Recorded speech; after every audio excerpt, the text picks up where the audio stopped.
actually turned out to be extremely exciting. It didn't feel initially that this is something as big because nobody had any idea. This was the first time this was being done. But what actually started to generate a sense of excitement was the support of the students. Because the first thing the students had to do was to nominate and support the nomination. And so once that particular cycle started with the students contacting others and everybody rallying everybody else, then one started to realize this is big because now the students are putting their faith in you. And so that's how the process started. And then there was a long list of faculty. Out of about 200 faculty, it was shortened down to about 15 faculty. And that itself was very prestigious. And then from there to be shortlisted and go on to the finals, that was once again, it was unbelievable. I could not have done it without the students. What I did was I knew the things that I wanted to say and I sought feedback from them. So I sat down with some of my students. They've all taken my classes.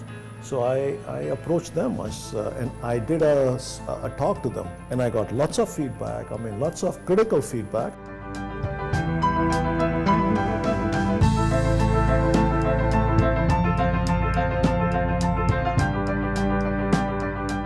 All our classes are 3 hours, everybody. And so how do you take a class which spans about 40 hours and then try to craft a message in about half an hour, which can be significant, was one of the toughest challenge any of us ever undertook. So I kind of distilled together all the things I do, and that's where the students' feedback came in very handy, because sometimes the message gets to be too large and too enormous. In some instances, if it becomes too insignificant, then it doesn't inspire. So you do marketing and sales first, then you do operations. Is everybody contributing their thoughts and they're learning from each other, and the other half of the class is a discussion which I lead then. So that way, making the students part of the creation process or the class process, what I call co-creation. So they have to be involved. They are as involved as I am in the class.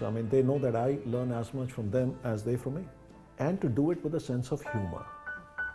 The one thing which stands out about NTU and the Nanyang Business School, it's a very, very supportive culture. People expect good teaching, and the students drive you towards teaching excellence. Every interaction is a precious one. Every student is precious. I think Prof Vijay is approachable, friendly, passionate, and charismatic.